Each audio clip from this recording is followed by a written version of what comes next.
जय जय श्री कृष्णा। जय जय श्री राधे कृष्ण। हमारे आराध्य पूजनीय दादा श्री कृष्ण जय यादव जय माधव के उद्घोष के साथ हम लोग आज आगे चल रहे हैं, लेकिन सभी अखिल भारतीय यादव महासभा के सभी साथी बहुत पुरजोर से मेहनत कर रहे हैं। हमारे राष्ट्रीय अध्यक्ष, नवनिर्वाचित राष्ट्रीय अध्यक्ष आदरणीय महेश यादव जी एवं प्रदेश के अध्यक्ष आदरणीय बड़े भाई डॉक्टर रामकेलास यादव जी, संगठन के महामंत्री जी उत्तर प्रदेश भाई राजेंद्र जी, किशन पाल जी,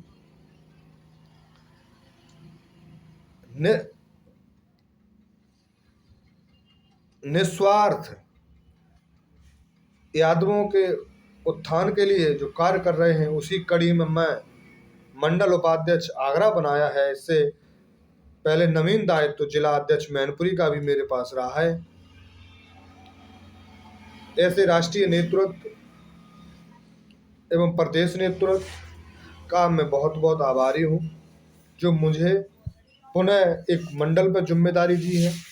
उस जिम्मेदारी को मैं पूर्णतः निर्वहन करने की कोशिश करूंगा और राष्ट्रीय नेतृत्व को आश्वस्त करना चाहूँगा। जिस तरीके से, जो समझदारी से, जो समझकर आपने मुझे जिम्मेदारी दी है, वो जिम्मेदारी का मैं पालन भली भांति तरीके से करूँगा। बात रहती है अखिल भारतीय यादव महासभा करना क्या चाह रही है, क्या करेगी यादवों के लिए। हम सभी यादव भाइयों को एकजुट होना है, एकजुटता के सूत्र में बंधना है। जिस तरीके से झाड़ू का एक झाड़ू जब बंधन में बंधी होती है, झाड़ू जब एक धागे से बंधी होती है तो एक एक कचरे को साफ करती है। जब वो झाड़ू की एक एक सीख निकल जाएगी तो वो कचरा बनती है। तो हमारे नेतृत्व का आह्वान है, कोई भी पदाधिकारी, कोई भी कार्यकर्ता, कोई भी सजाती बंधु हमसे भिन्न न होने पाए, हमारे संगठन के बारे में जानकारी देनी चाहिए। इस देश में यादवों के संगठन हजारों हैं, सबका समर्थन करिए। जो अधिकांश आपके नज़दीक आपके लिए लड़े, उसमें आप लोग जुड़िए। सभी साथी यादव महासभा के साथियों से निवेदन है, आप अपने संगठन में जुड़ने का काम करें। यादवों को जागरूक होने की जरूरत है। यादवों के वो इतिहास रहे 1857 से लेकर ब्रिटिश सरकार में भी हम लोगों ने युद्ध किए, चाहे प्रथम विश्व युद्ध हो, द्वितीय विश्व युद्ध हो, कारगिल का युद्ध हो, चाहे 62 का चीन का युद्ध हो। यादवों की शौर्य कथा हमेशा आज भी लोग गाते हैं। हम ब्रिटिश सरकार से, ब्रिटिश अंग्रेज काल में भी लड़े, कश्मीर में वो बनारस में विश्वविद्यालय शेरे बनारस कहे गए। तमाम ऐसी घटना है, फिर भी हम लोगों को अहिर रेजिमेंट से वंचित किया गया। अहिर रेजिमेंट से, रेजिमेंट एक लड़ाकू सेना है। रेजिमेंट शब्द का मतलब है लड़ाकू, लड़ाकू विमान या लड़ाकू सेना, उसे रेजिमेंट कहा जाता है। तो हमारी जब शौर्य कथा 62 में, कारगिल में, ब्रिटिश में, कहीं भी देख लो, यादवों की शौर्य कथा हमेशा चली है। 62 के युद्ध में सब लोग जानते हैं, दिल्ली की सरकार ने आदेश दे दिया था सारे सेना वापस लौटाए, युद्ध समाप्त होता है। लेकिन कुमाऊं रेजिमेंट था उस समय। कुमाऊं रेजिमेंट में 120 यादव वीर थे। उन्होंने लौटना मंजूर नहीं किया। मैंने कदम बढ़ा दिया तो कदम आगे तक जाएगा, लौटना मुमकिन नहीं है। ऐसे उन सदत वीरों को नमन, सदत नमन। 120 भारतीय यादव वीर आगे बढ़ गए निहत्थे, बिना अस्त्र शस्त्र के, बिना गोला बारूद के रेजंगला की तरफ दौड़ पड़े। उन्होंने पीछे मुड़कर नहीं देखा। 5,000 चीनी सैनिकों को मौत के घाट उतारा था और अपना तिरंगा उस जमीन पर फहराने का कार्य हमारे भारतीय वीर सपूतों ने किया था। तो ऐसे योगदान जब हम दे रहे हैं तो हमें सेना में रेजिमेंट का अधिकार क्यों नहीं मिल रहा है? कारगिल के युद्ध में अब जो अहिर रेजिमेंट के लिए जो आवाज उठी है, गुड़ग्राम के धौलका रेणुका में चल रहा है, जो चल रहा है उसमें संयुक्त मोर्चा बनाया गया है सारी यादव महासभाओं का। उसमें परमवीर चक्र विजेता भाई योगिंदर यादव जी को चुना गया है। हम लोगों की वो आवाज उठाएंगे। और उन्होंने शौर्य गाथा ऐसे नहीं लिखी है, कई गोलियां लगने के बाद आज भी जवान जिंदा है। 17 गोलियां लगने के बाद आज भी परमवीर चक्र विजेता योगिंदर यादव हम सबके बीच में मार्गदर्शन कर रहे हैं। तो हम सबको आगे आने की जरूरत है, ये हमारा हक है। अहिर रेजिमेंट गठन को लेके ही रहेंगे। सरकार कितना परेशान करेगी, क्यों नहीं सरकार सुनेगी? सरकार को सुनना पड़ेगा। ऐसे मान भाव, ऐसे परमवीर चक्र विजेता आदरणीय योगिंदर भाई हमारा नेतृत्व कर रहे हैं। हम सबको एकजुट होने की जरूरत है। सरकार को झुकाने का हम लोग काम करेंगे, सेना में पक्की जगह लेने का कार्य करेंगे। अहिर रेजिमेंट हक है हमारा। जब इतने कार्य हम लोगों ने किए हैं, यादवों के इतिहास है, फिर हम लोगों को वंचित क्यों किया जाता है? तमाम यादव राजा हुए, उनके जन्म उत्सव नहीं मनाए जाते हैं, जयंती नहीं मनाई जाती है। ऐसी गाथा के साथ हम लोगों के साथ ये दुर्व्यवहार क्यों हो रहा है, सौतेला व्यवहार क्यों हो रहा है? क्योंकि हम रेजिमेंट की आवाज उठाने में असमर्थ हैं। अब आवाज उठ रही है तो आप लोग ताल से ताल मिलाकर साथ दें और सहयोग करें। बात आती है रेजिमेंट, सरकार चुप हो जाती है। हमारे राष्ट्रीय अध्यक्ष आदरणीय महेश यादव जी के साथ पूरा प्रतिनिधि मंडल, किशन पाल जी, डॉक्टर राम कैलाश यादव जी प्रदेश अध्यक्ष, तमाम लगभग 11 राज्यों के प्रदेश अध्यक्ष, राष्ट्रीय अध्यक्ष जी, रक्षा मंत्री जी से मिले, रक्षा मंत्री जी से समय लिया, गृह मंत्री जी से समय लिया। समय लेने के बाद जब उनसे प्रस्ताव रखा कि हम लोगों की मांग है सेना में अहिर रेजिमेंट का गठन होना चाहिए, तो उन्होंने क्या जवाब दिया? चलो हम देखेंगे। अरे क्या देखोगे, जब इतनी शौर्य गाथा, इतनी गौरव गाथा, इतना बड़ा यादवों का योगदान, चाहे थाना हो, तहसील हो, अस्पताल हो, कहीं भी ऐसी कोई जगह नहीं जहां यादव के बगैर आप चला पा रहे हो। फिर हमें सेना में जगह क्यों नहीं दी जाती है? देनी चाहिए, लेकिन हम लोग इकट्ठे होकर आवाज नहीं दे पा रहे। हम लोगों को आवाज देनी है और सरकार को मजबूती से झुकाना है। हमें अहिर रेजिमेंट का गठन होना चाहिए। हम आज भी दूसरे रेजिमेंट, युद्ध हम करेंगे, नाम दूसरी रेजिमेंट का होगा। आज दिन तक हमारे फौजी वीर को शहादत जिन्हें होती है, उनमें हर वर्ष अकेले 70% यादव वीर होते हैं। जब इतना बड़ा सेना में योगदान हमारा है, तुम दूसरे के रेजिमेंट चले लो, दूसरे के रेजिमेंट में भर्ती हो। मेरा निवेदन है सरकार से, आदरणीय गृह मंत्री जी से, प्रधानमंत्री जी से, रक्षा मंत्री जी से, रेजिमेंट पर विचार करिए और हम लोगों को रेजिमेंट गठन में जगह दीजिए। मैं धन्यवाद देता हूं आदरणीय बाबूजी राज्यसभा सांसद आदरणीय हरनाथ सिंह यादव जी, राज्यसभा सांसद दीपेंद्र हुड्डा जी, राजस्थान से जो कांग्रेस के हैं, बात तो निरहुआ जी ने कही थी। दिनेश लाल यादव निरहुआ सांसद आजमगढ़, उन्होंने भी यही रेजिमेंट की बात कही थी। अब सदन में आवाज उठानी चाहिए। आदरणीय परम श्रद्धेय पूर्व मंत्री डीपी यादव जी ने भी बहुत पहले आवाज, सर्वप्रथम यही रेजिमेंट की आवाज उठाने वाला व्यक्ति है तो डीपी यादव जी, डीपी यादव जी ने सदन में आवाज उठाई थी।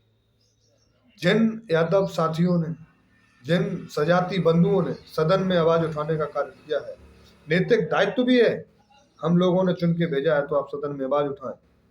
अब मेरी आवाज सदन में गूंजने लगी है, तमाम संगठन एक होके इस पर कार्य करना चाहिए।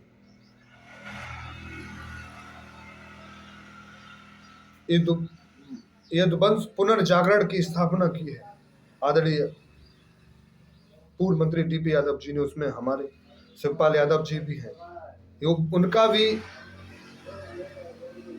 यही रेजिमेंट गठन के लिए, यही रेजिमेंट गठन होना चाहिए, सभी लोग लगे हुए। दूसरी बात, हमारे देश में सबसे ज्यादा अनादर गौ माता का हो रहा है, इस पर भी ध्यान अग्रसित करना चाह रहा हूँ। गाय हम पालते हैं, आप पालते हैं, गाय का सबसे ज्यादा अनादर हो रहा है। आज रोडों पे हम देख रहे हैं झुंड के झुंड, इसमें गलती ना हमारी ना आपकी, गलती सब सरकारों की। सरकार को इस पर ध्यान देना चाहिए। गाय किसान पालता है, उसमें एक समस्या आती है, बांझपन जो गाय में आ जाता है तो मजबूरन किसान छोड़ने का कार्य करता है। गाय से ज्यादा हम गौवंश, जैसे बछड़ा, सांड, बैल, इनसे इन्हें छोड़ा जा रहा है, ढीला जा रहा है। इस पर सरकार को ध्यान देना चाहिए। गाय हम लोग पालते हैं, गऊ हमारी माता है, गाय को राष्ट्रीय पशु का दर्जा देना चाहिए और गौवंश पर हमें ध्यान देना चाहिए। गौ का मूत्र, गोवर्धन बहुत अमूल्य है। हमारे आदरणीय कृष्ण भगवान गौ पालन किया करते थे, हजारों हजारों गांव की टोलियां थी और मूल्य हमारे यादवों का गौधन और गोवर्धन का ही कहा था। गाय का घी, गाय का दूध और गोवर्धन को एकत्रित करके फसलों में हम यूज करते थे पुरानी संस्कृति में, तो हमारे अंदर रोग प्रतिरोग बहुत कम थे। आज कैंसर, हार्ट अटैक, डायबिटीज, तमाम ऐसी बीमारियां हैं जो आज से 50 साल पहले उनके बारे में कोई नामो निशान नहीं था। आज चिकनगुनिया, डेंगू जैसा कहर चल रहा है। हमारे पूर्वज बताते थे, थोड़ा टॉपिक चेंज हो गया है गोवर्धन पर। बुखार आया, बुखार आने के बाद कोई हल चला रहा है, उसने करी ते बद्दो तो बुट्टे जा, ये भाषा थी हमारे पूर्वजों की। बुखार चला जाता था। आज बुखार 50,000 रुपए के बाद हम जैसे युवा साथी हमें छोड़ के चले जाते हैं। एक बुखार, ज्वर, इतनी गंभीर बीमारी हो गई सिर्फ गौ पालन की वजह से। हमने गौधन पे कम ध्यान दिया, गौओं को आवारा कर दिया। आवारा होने का कारण क्या है? गायों में बांझपन आ जाता है, गाय बांझ हो जाती है एक दो बार के बाद, तो इस पर सरकार को ध्यान देना चाहिए, उनकी जांच होनी चाहिए। जांच में जो पोषक तत्व या मिनरल्स जिसकी कमी आ जाती है उसका सेवन होना चाहिए, किसानों को जागरूक करना चाहिए। उस सेवन में हमारा गौवंश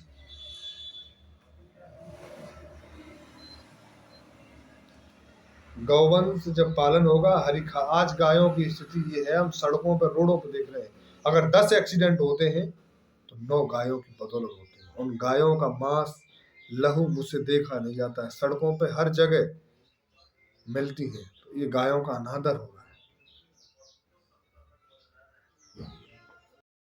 है। गौधन को महत्व देना चाहिए। गोवर्धन का हमें प्रयोग पुनः करना है।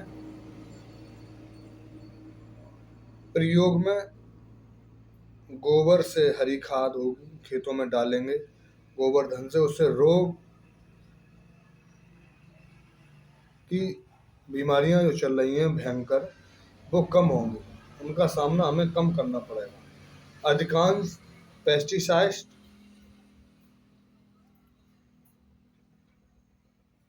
और रासायनिक खादें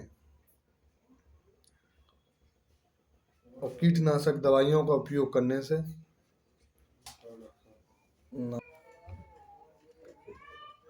जैसे बीमारियां फैल रही हैं बहुत भयंकर, cancer, heart fail, blood pressure, sugar, अनेक बीमारियां हैं जिनका सबसे ज़्यादा जो मुख्य कारण है हमारा खान पान। आज जमीन की जो सतह है, उपज कम होती जा रही है, लागत ज़्यादा बढ़ती जा रही है। यही सबसे बड़ा बीमारियों का कारण है।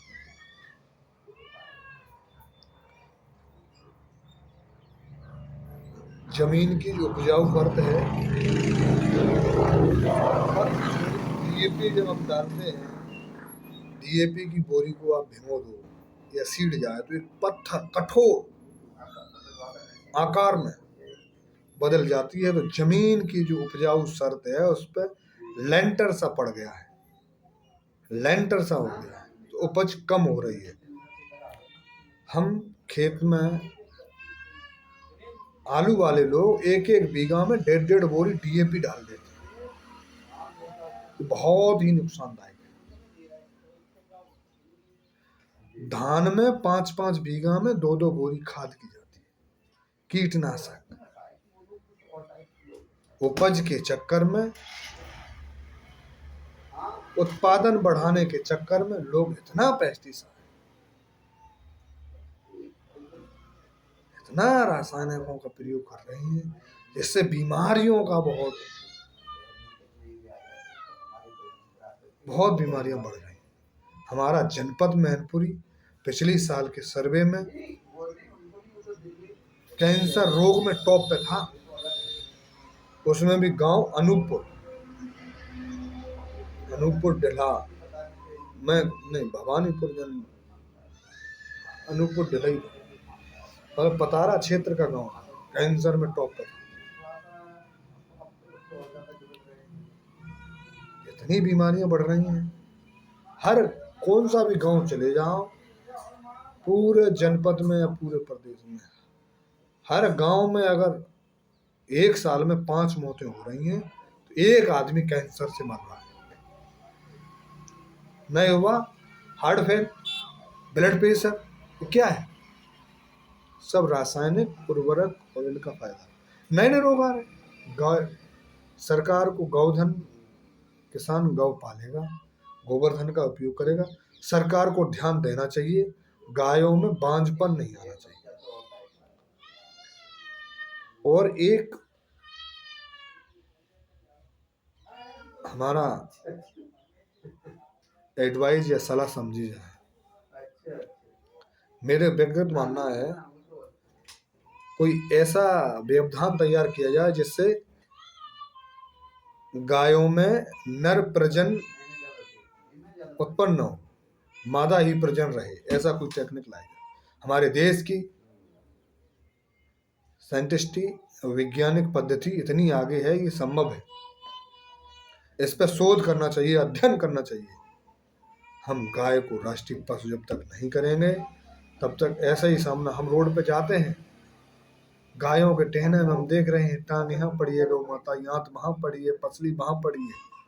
इससे तो बेहतर है उसे जैसा चल रहा था वैसा होना चाहिए। आपने बुच्चड़ खाने तो रोके हैं, लेकिन गाय माता हमारी सुरक्षित कहाँ? गांव के सौदागर आज भी लोड करके जा रहे हैं। हमारा किसान कितनी गायों को पाल सकता है? गौ धन को कैसे पाल सकता है? पाल रहा है, सालों साल खिला रहा है, वो बांझ है। आज यादव महासभा के राष्ट्रीय अध्यक्ष आदरणीय महेश यादव जी, डॉक्टर राम कैलाश जी पूर्ण लगे हुए हैं। यादव महासभा के बैनर तले में मांग करते हैं गौ माता को राष्ट्रीय पशु किया जाए, सेना में अहीर रेजिमेंट का गठन हो। इसके साथ साथ जो देश में बेरोजगारी बढ़ रही है,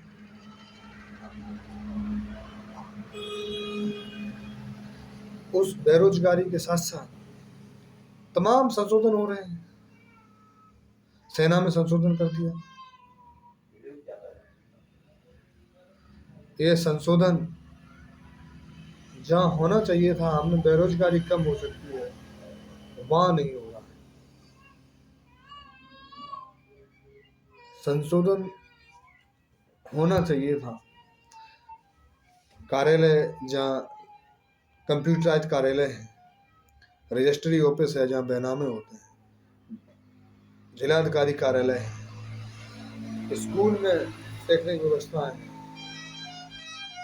एक आप बैनामा कराने जाइए,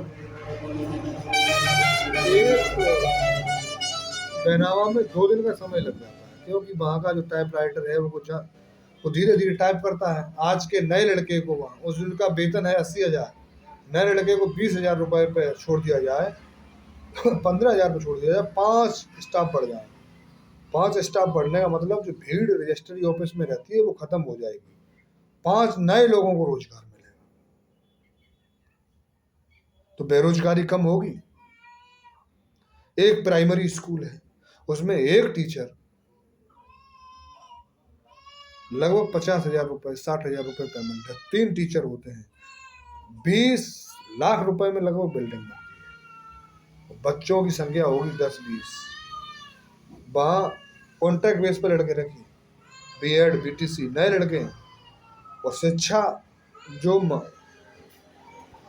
जो सीबीएसई बोर्ड और उनमें जो शिक्षा दे रहे हैं 4-5 हजार रुपए पे, वो लड़के प्राइमरी और जूनियर में कर दिए जाए 10-10 हजार रुपए पे। कौन सी बेरोजगारी कम होगी? एक प्राइमरी कॉलेज में 5 लड़के छोड़ दो, एक मास्टर की तरह। स्कूल में विद्यार्थी बढ़ेंगे, शिक्षा का ग्राफ बढ़ेगा। संशोधन की जहाँ जरूरत है वहाँ नहीं।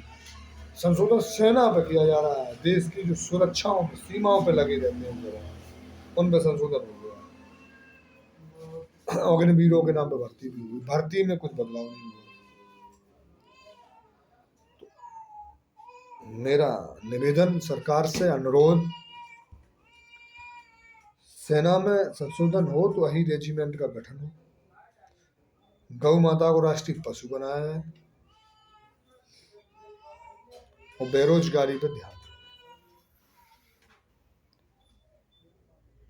जब गौ पालन होगा,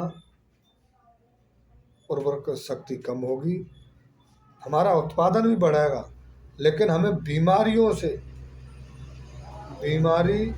से हमें किताब लग जाएगी, बीमारी हमारी कम हो जाएगी। आज हम लागत, अगर मेरे एक पड़ोसी खेत वाले ने खेत में लागत औसतन 5 बीघे में 2 बोरी डाली है, तो हम 2.5 डालते हैं। उत्पादन हमारा कम हो रहा है, लागत हम बढ़ा रहे हैं, इससे बीमारियों का ग्राफ बढ़ रहा है।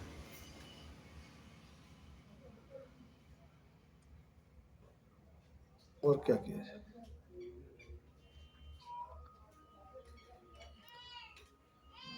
मैं तो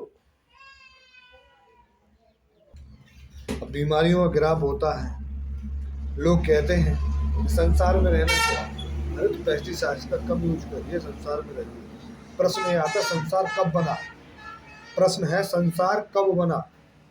उत्तर ये, संसार 1 अरब 96 करोड़ 8,53,123 वर्ष पूर्व बना। प्रश्न है, यह संसार कितने वर्ष और चलेगा? यह संसार 2,35,91,46,877 वर्ष तक और चलेगा। वैदिक धर्म कितने वर्ष पुराना है? वैदिक धर्म 1,96,8,53,123 वर्ष। वैदिक धर्म 1,96,8,53,123 वर्ष पुराना है। रामायण काल कितना पुराना है? रामायण काल लगभग 10 लाख वर्ष पुराना है। महाभारत काल कितना पुराना है? महाभारत काल लगभग 5200 वर्ष पुराना है। पारसी मत कितना पुराना है? पारसी मत लगभग 4500 वर्ष पुराना है। यहूदी मत कितना पुराना है? यहूदी मत लगभग 4000 वर्ष पुराना है। जैन बौद्ध मत काल कितना पुराना है? जैन बौद्ध मत काल लगभग 2500 वर्ष पुराना है। शंकराचार्य काल कितना पुराना है? शंकराचार्य लगभग 2300 वर्ष पुराना है। हिंदू पुराण मत काल कितना पुराना है? हिंदू पुराण मत काल लगभग 2200 वर्ष पुराना है। ईसाई मत कितना पुराना है? ईसाई मत लगभग 1413 वर्ष पुराना है। सिख मत कितना पुराना है? सिख मत लगभग 513 वर्ष पुराना है। ब्रह्म कुमारी, राधा स्वामी, गायत्री परिवार, स्वामी नारायण, आनंद गर्ग इत्यादि मध्य पंथ संप्रदाय कितने वर्ष पुराने हैं? देश में सैकड़ों की संख्या में प्रचलित वर्तमान संप्रदाय 100 से 150 वर्ष के पूर्व आसपास के काल के ही। ईश्वर की मूर्ति के रूप में बनकर पूजना कब तक आरंभ किया गया? ईश्वर की मूर्ति को बनाकर पूजना लगभग 2585 वर्ष पूर्व से आरंभ हुआ। इससे पूर्व लोग निराकार ईश्वर की उपासना करते थे। आज की स्थिति हिंदू, मुस्लिम, सिख, ईसाई तमाम धर्मों में बटी जा रही है। देश की, राष्ट्र किसी को चिंता नहीं है। राजनीति आज इसी को हो गई। आगे बौद्ध धर्म अपना लिया लोगों ने। अलग अलग जाति विशेष में धर्म अपना लिया गया है। एक राष्ट्र एक विधान के साथ अगर चलना है, सबको दीजिए, सब लोग साथ रहिए। मैं सेना में पुनः रेजिमेंट की मांग करता हूँ। अहीरों की, यादवों की शौर्य गाथा, परमवीर चक्र हो, अर्जुन पुरस्कार, तमाम ऐसे पुरस्कार हैं जो हमने हासिल किए हैं, फिर भी सेना में जगह। एक थाना नहीं चलता एक यादव के बिना। एक तहसील, थाना, स्कूल, ऐसी कोई जगह नहीं जहाँ यादव नहीं होगा। जब आप एक यादव के बगैर थाना नहीं चला सकते तो रेजिमेंट का भी गठन होना चाहिए। हम लोग प्रयासरत रहेंगे, आगे सरकार नहीं सुनेगी। अखिल भारतीय यादव महासभा का एक एक सदस्य सड़क पर, रोडों पर उतरने का कार्य करेगा और सरकार से रेजिमेंट, अहीर रेजिमेंट लेकर रहेंगे। अहीर रेजिमेंट हक है हमारा। क्या इस कंधे पे नाम ही मांग रहे हैं, अहीर रेजिमेंट। जय यादव, जय माधव, जय यदुवंश। हमारे एक बार पुनः निवेदन, अहीर रेजिमेंट का गठन होना चाहिए। अखिल भारतीय यादव महासभा के राष्ट्रीय अध्यक्ष आदरणीय महेश यादव जी, प्रदेश के अध्यक्ष बड़े भाई डॉक्टर रामकेलास जी, प्रदेश के संगठन मंत्री किशनपाल जी, राजेंद्र प्रसाद जी, तमाम साथी हैं जो लगातार प्रयासरत हैं। देश के रक्षा मंत्री से मिले, गृह मंत्री जी से मिले, आदरणीय भूपेंद्र यादव जी जो मंत्री हैं कैबिनेट में, उनसे भी मिले। और मैं आभार व्यक्त करना चाहता हूँ राज्यसभा सांसद आदरणीय हरनाथ सिंह बाबू जी का। उन्होंने सदन में उठाए। पूर्व मंत्री डॉक्टर धर्मपाल जी, डीपी यादव जी, उन्होंने भी उठाया। दीपेंद्र हुड्डा जी कांग्रेस से राज्यसभा सांसद हैं राजस्थान के। निरहुआ जी, आदरणीय शिवपाल यादव जी, जो व्यक्ति यादव महासभा में अही रेजिमेंट की आवाज उठाता हूँ, सबका मैं आभारी हूँ। जय हिंद, जय भारत, जय यादव, जय माता।